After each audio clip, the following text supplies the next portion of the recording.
Ассаламу алейкум рахматуллахи ва баракатух. Құрметті жамағат, қасиетті жұма баршамызға берекелі болсын. Алла субхану ва тағала бұл қасиетті күнде жасаған дуа тілектерімізді қабыл етсін. Бүгінгі жұма уағыздың тақырыбы Алланы көріп тұрғандай құлшылық жасау. Бұны ихсан ілім дейді. Тақырып өте кең тақырып, қазіргі уақытқа қажет болған тақырыптардың бірі. Пайғамбарымыз саллаллаху алейхи уассалам, қараңыздар, бір хадистен осыны ихсан ілімін алынады. Жибрил алейхиссалам, білесіздер, пайғамбарымызға дінді үйрету мақсатында сұрақ қояды. Ихсан деген не деген уақытта пайғамбарымыз саллаллаху алейхи уассалам былай жауап береді. Ан та'будаллаха кааннака тарах. Алланы көріп тұрғандай құлшылық етуін дейді. Фа ин лам такун тараху фа иннаху ярак.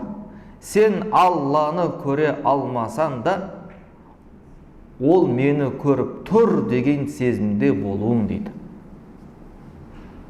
Қараңыздар. Тақырыбымыз осы жайында. Алланы көріп тұрғандай құлшылық қылу. Қалай құлшылық қыламыз? Алла тағаланы көріп тұрғандай. Алла тағаланы көріп тұрғанда, яғни жүрегіңіз Аллаға байланған, ақыретке байланған, Алла тағаланың сауабына байланған, әрбір істің, әрбір жақсылықтың оның иесі Алла тағала береді. Қандай бір жақсылық жасасақ, қандай бір сауапты іс істейтін болсақ, Алла тағала оның сауабын береді.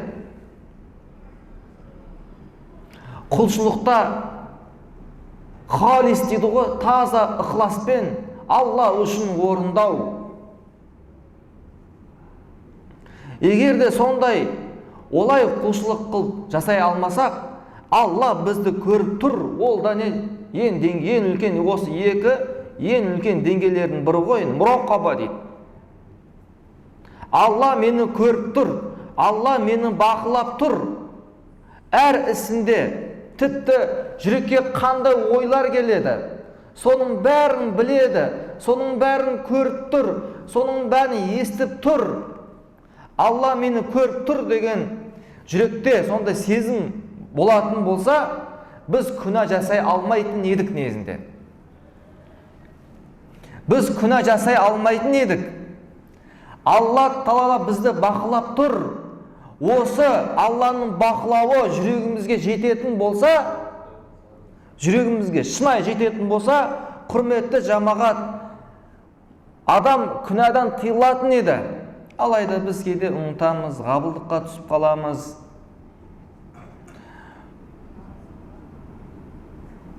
Бұл тек қана намазың ішінде емес, намазың сыртында, барлық жерде, базарда болсаңыз, көшеде болсаңыз, басқа шет мемлекеттерде болсаңыз, көзді төмен қаратасыз, біреудің әуретіне қарамайсыз, көзді түрлі зинадан сақтайсыз. Сізді ешкім танымаса да, сізді ешкім көрмесе де, жеке өзіңіз қалсаңыз, мынау телефоннан әр жаман нәрсені көрмейсіз. Өйткені Алла тағала сізді бақылап тұр, Алла тағала сізді көріп тұр, Алла тағала оның сыйын береді, оның жазасын береді. Міне осында жүректе болу керек. Қандай салада болсаңыз, қай жерде болсаңыз, Алла мені көріп тұр. Міне Алла субхану ва тағаланы қараңыздар. Егерде пенде Алла тағаланың, яғни мені көріп тұр деген сипат бар ғой, әне басир, Алла Тағала бізді көріп тұр деген сипат. Алла Тағаланың басир деген сипаты бар, Алла Тағала көруші сипат. Соған шынайы амал қылатын болса, шынайы амал қылып, әлбетте ол кісі Алланың сүйген құлы болып айналатын еді. Алланың сүйген құлы болатын еді.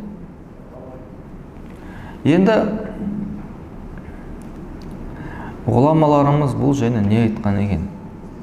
Ғұламаларымыз мұрақаба деген мағына, Алла Тағала мені көріп тұр, Алла мені бақылап тұр әрдайым. Жүректі де, сыртқа амалды да бәрін бақылап тұр. Түсінсізді ба? Соған ғұламалардың сөздерін мысал келтіретін болсақ, ғұламалар айтады: "Мән рақабаллаха та'аля фи хаватирихи, асамахуллаху та'аля фи жаварихи." Кім жүрегіне келетін ойларында, әртүрлі ой келіп кетеді кезде. Жақсы ой келеді, жаман ой келеді. Кім жүрегіне келетін ойларында Алла Тағаланы бақылаушы деп білсе, Алла Тағаланы оның дене мүшелерін күнәдан сақтап қояды дейді. Күнәдан қорғайды дейді.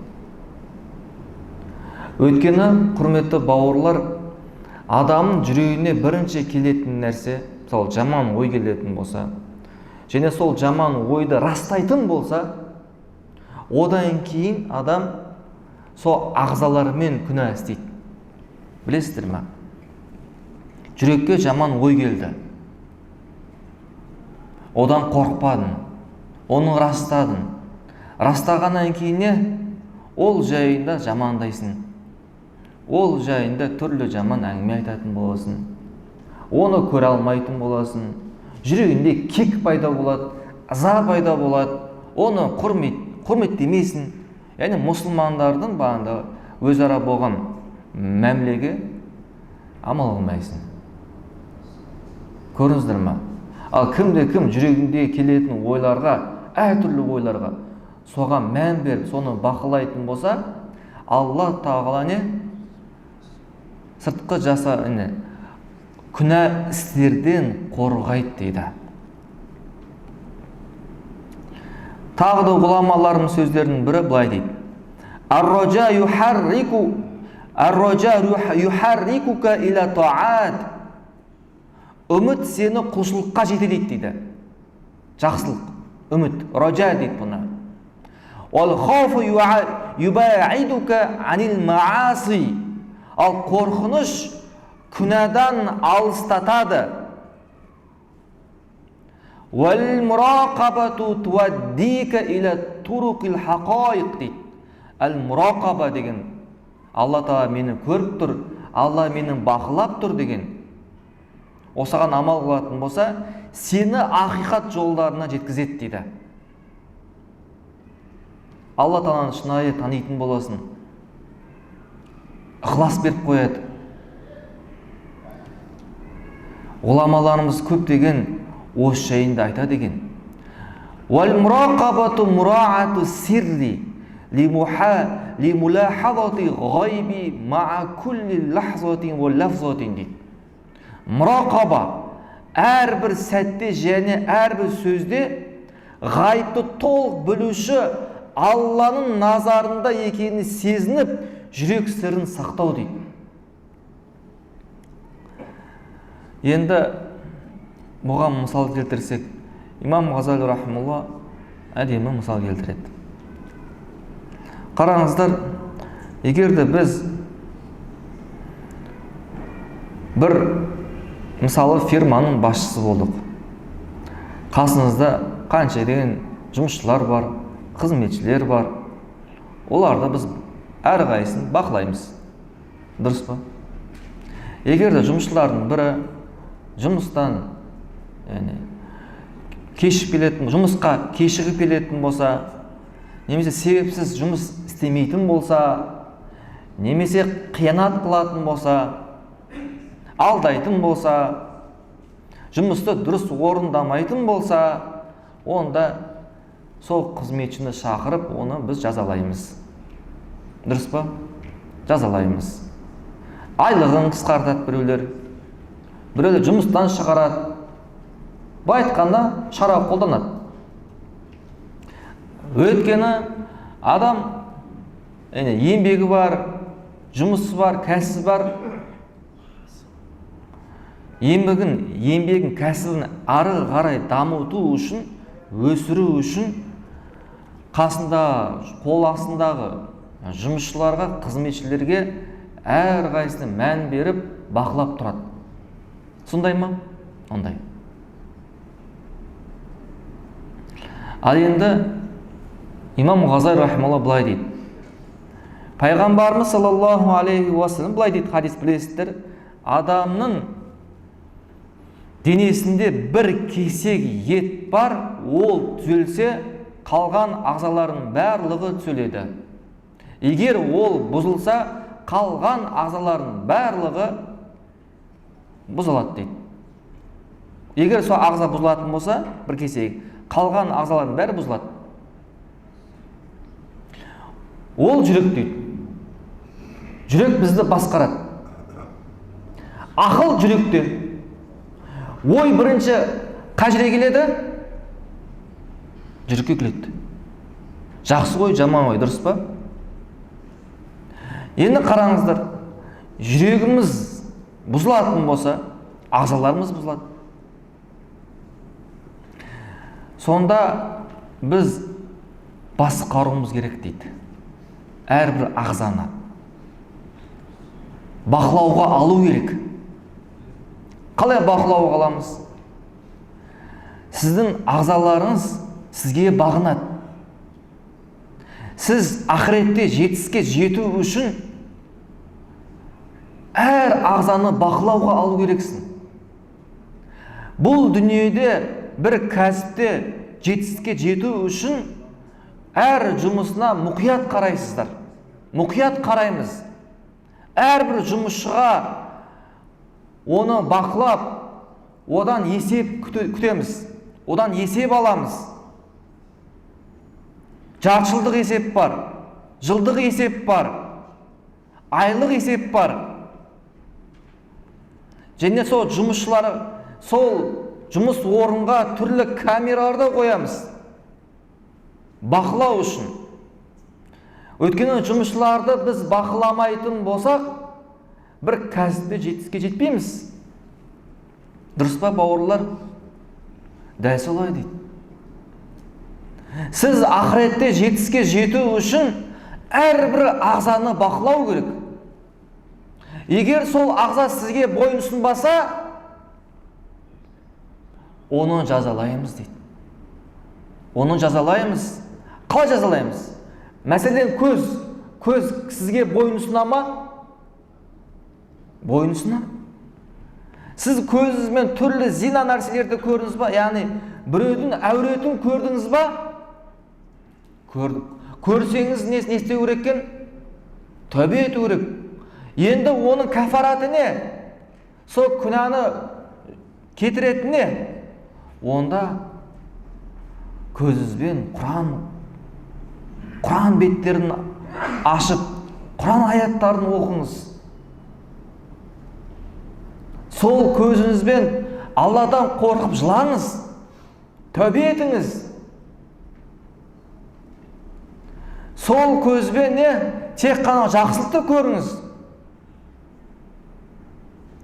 Дәл солай, егер тілімізбен біреуге зиян келтірсек, біреудің үстінен жаман әңгімелерді айтатын болсақ, біреудің ар намысына тіл тигізетін болсақ, біреуге жала жапсақ, өсек ғайбат айтатын болсақ, онда тіліңді жазала.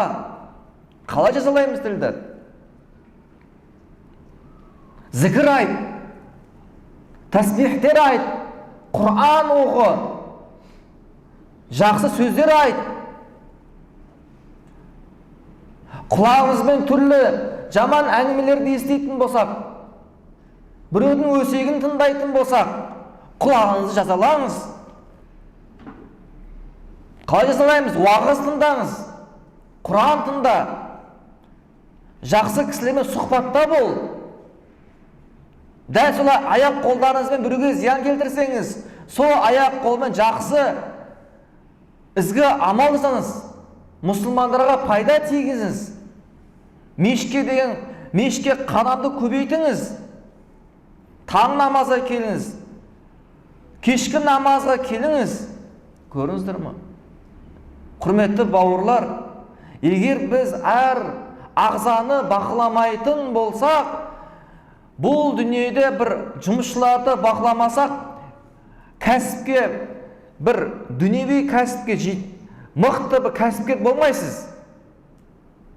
Дүниеде бір жетістікке жету үшін әр жұмысшыларды бақылау керек. Дәл солай, ақыретте жетістікке жету үшін әр ағзаларды бақылауға алу керек. Және сол ағза сізге бойынсұнбаса, оны жазалау керек. Міне ақиқаты осы. Алайда біз үшін кейде енді бәріміз ақырет артық, ақырет абзал деп айтамыз ғой. Бар шынында келген уақытта ақырет Алла үшін ізгі амал, Алланың дидарын көру үшін ізгі амалдарымыз өте аз. Өте аз. Бұл дүниеде жетістікке жету үшін еңбек ету керек. Әрекет қылу керек. Біз айтқандай, әр қайсысын бақылау қыласын. Дәл солай ақыретте жету үшін, ақыретте үлкен жетістікке жету үшін бақылауға өзін алу керек. Құрметті бауырлар, Алла мені көріп тұр, Алла мені бақылап тұр деген. Егерде осы Алла Тағаланы көріп тұр деген сипаты жүрегімізге орнығатын болса, біз күнә жасамайтын едік. Біз күнә жасамайтын едік. Сол үшін қараңызшы, Суфиян Саури радиаллаху анху былай дейді: егер сендердің жандарында сөздеріңді, істеріңді патшаға жеткізіп баратын кісі отырса дейді, сендер оның алдында патшаның ашуына тиетін сөздер айтар ма едіңдер дейді. Айтасыздар ма? Ешкім айтпайды. Олар жоқ дейді. Жоқ, айтпаймыз дейді. Олай болса біліңдер, періштелердің сендердің сөздеріңді раббыларыңа жеткізеді ғой дейді. Иығымызда періштелер бар. Олар Алла Тағалаға жеткізеді ғой. Әрбір сөзді, әрбір іс-қимылды. Көрдіңіздер ме? Құрметті жамағат, егер сіз жайында, біз жайында бір құрметті кісі жақсы ойласа, соның алдында бір әдепсіз жаман қылықтар жасайсыз ба? Ешкім жасамайды. Дұрыс па? Жасамайды. Одан ұялады. Ал әлемдердің Раббысы Алла Тағаладан неге ұялмаймыз? Патшаның алдында отырсақ, оның алдында әдепсіз жаман сөздерді ешкім сөйлемейді, тиянақты отырады. Тіпті патша оның жүрегінде не бар екенін білмесе де, сол көңілінде әдеппен отырады. Ішкі әдеппен отырады ол ше. Бірақ та ол патша қиямет күні сізге пайда бере алмайды, пайда жеткізе алмайды. Ал енді Алла Тағала бізді көріп тұр ғой. Алла Тағала бізді бақылап тұр ғой. Не үшін жеке қалған уақытта күнә жасаймыз? Неге? Мынау имам Тустари деген үлкен ғұлама болған. Алланы таныған. Сонда оның нағашысы мына сөздерді үйреткен екен. Айтады өз кітабында. 4 жасында тәрбиелеген ғой, қараңыздар. 4 жасында. 4 жасында былай айтқан екен оның нағашысы. Түнде жатар кезде Алла мені көріп тұр, Алла менің бақылап тұр. Осыны түнде 7 рет айт деген. Жатар кезде. Күнделікті 7 рет айт. Алла мені көріп тұр, Алла менің бақылап тұр деп. Әлгі бала осыны 3 жыл айтқан екен ше. 7 жасқа дейін айтқан екен. Одан кейін сол ғұлама нағашысы сұрайды, енді айтады. 3 жыл қараңыз үйреткен балаға. Ол бала не түсінбеуі мүмкін, бұл жалпы мағынасында. Сол сөз жүрегіне жеткеннен кейін имам Тустаридің сөз. Алла мені көріп тұр, Алла менің бақылап тұр деген сөз жүрегіне жеткеннен кейін сонда нағашы сұрайды.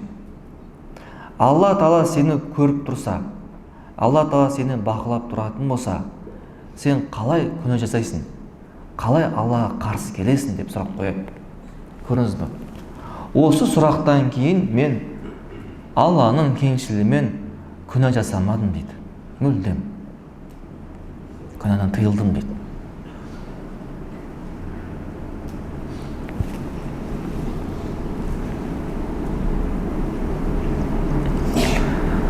Ибн Атауадан сұралады, ма афдолу таат, құлшылықтардың ең абзалы қайсы дейді. Фақала мурақабатул хаққи аля давамил ауқат дейді. Барлық уақытта Алланың бақылауында екенді сезініп жүруін дейді. Барлық уақытта, барлық жерде. Мұның босы ихсан ілімі. Ихсан ілімі. Имам Ғазали рахмулла былай дейді. Қараңыздашы. Біз негізі Алланың сипаттарын жаттағанбыз ғой, бәріміз, дұрыс па? Білеміз ғой? Ас-сами, Алла естуші, әл-басир, не? Алла көруші, дұрыс па? Алла бақылаушы. Енді бұл сипатқа амал ету керек енді. Амал етпесек, жаттағанның пайдасы жоқ. Пайдасы жоқ. Сонда мысал келтіреді әдемі ше. Қараңыздар. Бір қызметші патшаның сипатын жаттаған. Патшаның да. Әртүрлі өзінің ұнайтын нәрсені жаттаған. Киімдерін жаттаған, тектерін жаттаған. Бірақ та патшаның бұйрығын орындамайтын болса. Орындамайды. Патша оны жазалай ма? Жазалайды дейді.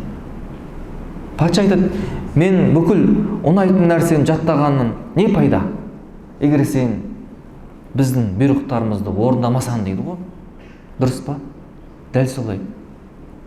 Біз Алла Тағаланың сипаттарын жаттағанымызда, бірақ амал қайда? Амал жоқ. Ұмытамыз. Ғапылдық. Бейқамдық.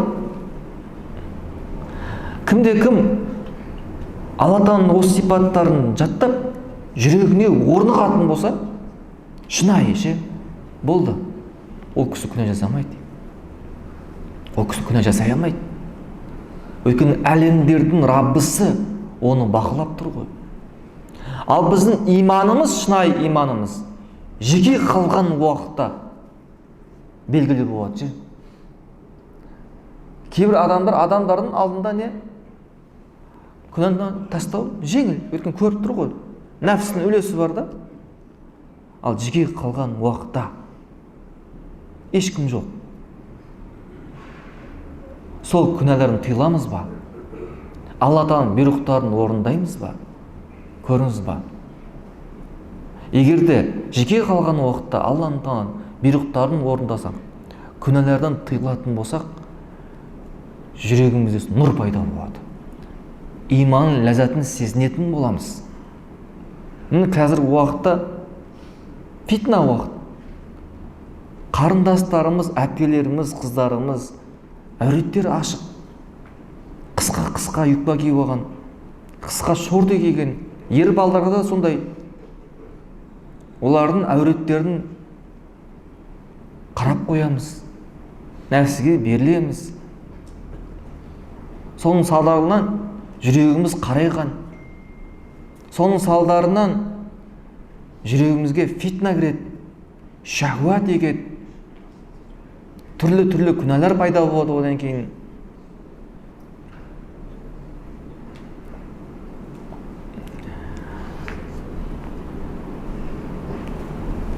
Абдулла ибн Аббас, Алла ол екеніне разы болсын, керемет насихат айтады, бауырлар. Былай дейді: ей күнә жасаушы, істеген күнәнің соңына немқұрайлы қарама дейді. Сол күнәнің артынан келетін одан да ауыр күнә бар дейді. Оң жақтағы және сол жақтағы періштелерден ұялмауың дейді. Саған күнә ретінде жеткілікті. Күнә жасап жатқан уақытта Алла тағаланың саған не істейтінін хабарсыз күнә жасап күліп отыруың дейді. Сол істеп жатқан күнәдан да үлкен нәрсе дейді. Күнә жасағанда мәз болуың күнәдан да үлкен нәрсе дейді. Күнәға ниет етіп, сол күнәні істей алмай қалғанына өкінуің, ол күнәдан да үлкен. Сен күнә жасап жатқан уақытта Алланың саған қарап тұрғанына мән бермей, пердені қимылдатқан желді адам деп ойлап қарап қорқуың дейді. Содан сенің істеп жатқан күнәннен де үлкен дейді. Бауырлар, сондаймыз кейде. Біз баланың алдында әдепсіз нәрсе жасай алмаймыз. Баланың алдында одан ұяласың.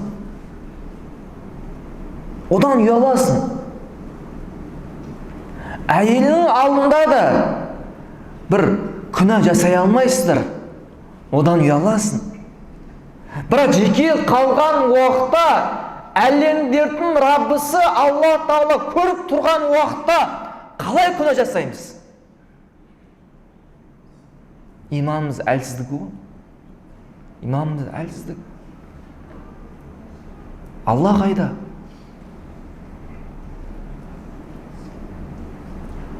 Ибн Мас'уд радиаллаху анху, қараңыздар, мынау Құрайштардың, мүшриктердің қойларын бағады ғой, жас бала еді. Сонда Пайғамбар саллаллаху алейхи ва саллям және Абу Бәкір радиаллаху анху сол мүшриктердің зиянынан қашып тау жаққа барады, шаршайды. Абдулла ибн Мас'уд қойларды бағып жүреді ғой. Сонда Абу Бәкір радиаллаху анху айтады: қойлардан бізге сүт сауып берсе дейді, шөлімізді қандырып алайық дейді. Сонда бұл қойлар менікі емес дейді. Бұл қойлар менікі емес дейді. Жас бала, әлі иманға келмеген әлі. Сонда Пайғамбарымыз саллаллаху алейхи ва саллям оның үстіне разы болады. Ісіне разы болады. Тағы да оқиға бар, біздің тағырып ол жайында емес, бауырлар. Алла мені көріп тұр, Алла мені бақылап тұр деген бізде сезім болатын болсақ, бауырлар, жеке қалған уақытта да, адамдардың арасында да күнәдан тыйылушы едік қой біз. Әр мұсылманның жүрегінде осы нәрсе болу керек. Әр мұсылманның жүрегінде. Біз өкінішке орай, қараңыздар, кейде ізгі амалда да не істейміз? Рия қоямыз. Рия деген құлшылықты Алла үшін жасалуы керек болған құлшылықты адамдар үшін жасау ғой енді. Біз тіпті өкінішке орай намаз оқысақ та бар ғой. Намаз оқысақ та Алла Тағала айтады, мені еске алу үшін намаз оқы дейді. Мені еске алу үшін. Бірақ біз намаз оқысақ, намаз ішінде болсақ та жүрегіміз Аллаға байланбайды. Дүниеге байланады. Сонда имам Ғазали, үлкен ғұлама, былай дейді. Кімде-кім бір аттың қасында намаз оқыса, және адамның қасында намаз оқитын болса, екеуінде айырмашылығы болатын болса, оның құлшылығында ықылас жоқ дейді. Көрдіңіздер ме? Айырмашылық болмау керек та. Мысалы, аттың қасында намаз оқысан, атқа рия қылмайсың ғой. Ұзақ оқып дұрыс па? Дәл солай не? Адамның қасында да солай оқы дейді. Өйткені екеуі де саған пайда бере алмайды, зиянды жеткізе алмайды. Екеуі де мақұлық. Бүкіл адамдар сенің мақтасын. Сен жүрегің бақыла. Жүректі Аллаға байла. Өйткені бүкіл адам сені мақтасын. Бірақ та біз ізгі амалды Алла үшін жасамасақ, Алла қабылдамайды. Алла қабылдамаса, бауырлар, кім бар ортаға түсетін? Ешкімнің шамасы жетпейді. Сол үшін жүректі бақылайық. Сыртқы амалдарымызды бақылайық. Әрдайым бір күнә істеуді қаласан, ескерт, нәпсіні ескерт. Алла мен көріп тұр ғой. Алла мен бақылап тұр ғой. Мен жай ғана баланың қасында бұнда нәрсені жасай алмаймын. Әйелінің қасында бұл нәрсені жасай алмаймын. Енді әлемдердің Раббысы Алла Тағала көріп тұрған уақытта қалай мен бұны жасаймын деп адам өз-өзімен кейде не істеу керек? Бауырлар, нәпсіне уаз айту керек. Көрдіңіздер ме? Осындай жүрегімізде сезім болатын болса, пайғамбарымыз саллаллаху алейхи айтқандай, Алла Тағала Алланы көріп тұрғандай құлшылық қылуын дейді. Ихсан деген не? Алла Тағала сені көріп тұрғандай. Немесе сен Алланы көріп тұрғандай деген не? Бүкіл амалды Алла үшін істедің. Бүкіл амалды. Оның сыйын тек қана Алла біледі, Алла береді. Оның сыйын тек қана Алла береді. Алла сені көріп тұр. Жүректегі, бауырлар, сырға, жүректегі сыр ғой бұл. Аллаға арнау керек ше. Көрін, сол уақытта біздің құлшылығымыз иншалла қабыл болады. Алла Тағала бізді шынайы ықыласты пенделердің қатарына қоссын. Алла Тағала арасында, бауырлар, бізді әрдайым көріп тұр, әрдайым бақылап тұр. Осы хадиске амал қылайық. Алла Тағала бізді естіп тұр. Алла Тағала бізді көріп тұр. Осы Алланың сипаттарына амал қылайық. Шынайы ықыласты құлдардың қатарынан Алла Тағала бізді қоссын. Расында кімде-кім осындай хәлде жүретін болса, бауырлар, ол кісі Алланың сүйген құлына айналады. Ол әулие болады. Ал әулиелердің дұғасы кері қайтарылмайды. Олар ертең шыншылдармен, шахидтермен, пайғамбарлармен бірге болады. Субханакаллахумма бихамдика ашһаду ан ла илаха иллаллах Nastaghfiruka wa natubu ilayk.